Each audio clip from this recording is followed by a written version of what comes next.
श्री जाललना साहिब गुरगद्दी पर विराजमान होने से पहले पूजनीय परमपिता शाह सतनाम सिंह जी महाराज श्री जलालाना साहिब में अपने खेतों की संभाल व निगरानी खुद करते थे। एक बार आपजी के खेत में चनों की फसल की चोरी होने लगी। परमपिता जी ने निगरानी शुरू की व एक दिन किसी व्यक्ति को चोरी चोरी फसल चुराते देख लिया।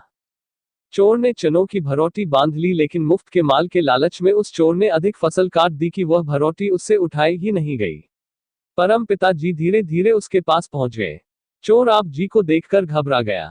आप जी ने उसे हौसला दिया और न डरने के लिए कहा। परमपिता जी ने उसे फरमाया कि इस भरौटी की 2 भरौटियां बना लो और हम एक एक कर उठा लेते हैं। श्री जाललना साहिब। चोर चाहता था कि यह दोनों भरौटियां आप जी ने परमपिता जी के घर ले जाए। परमपिता जी फरमाया, नहीं, यह आपके हिस्से की है और आपके घर पर ही लेकर चलेंगे। परमपिता जी अपने पवित्र कर कमलों के साथ उस भरौटी को उसके घर छोड़कर आए। जब परमपिता जी उस व्यक्ति के घर से वापस आने लगे तो उसने आप जी से माफी मांगी व आगे से कभी भी चोरी नहीं करने का वायदा किया।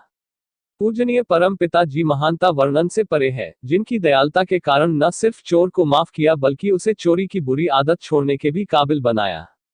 श्री जाललना साहिब गुरगद्दी पर विराजमान होने से पहले पूजनीय परमपिता शाह सतनाम सिंह जी महाराज श्री जलालाना साहिब में अपने खेतों की संभाल व निगरानी खुद करते थे।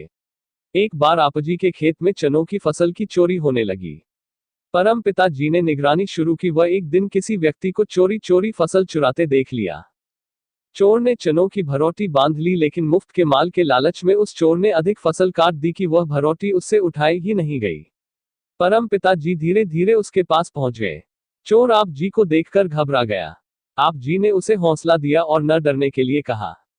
परमपिता जी ने उसे फरमाया कि इस भरौटी की 2 भरौटियां बना लो और हम एक एक कर उठा लेते हैं। श्री जाललना साहिब। चोर चाहता था कि यह दोनों भरौटियां आप जी ने परमपिता जी के घर ले जाए। परमपिता जी फरमाया, नहीं, यह आपके हिस्से की है और आपके घर पर ही लेकर चलेंगे। परमपिता जी अपने पवित्र कर कमलों के साथ उस भरौटी को उसके घर छोड़कर आए। जब परमपिता जी उस व्यक्ति के घर से वापस आने लगे तो उसने आप जी से माफी मांगी व आगे से कभी भी चोरी नहीं करने का वायदा किया। पूजनीय परमपिता जी महानता वर्णन से परे है, जिनकी दयालुता के कारण न सिर्फ चोर को माफ किया बल्कि उसे चोरी की बुरी आदत छोड़ने के भी काबिल बनाया।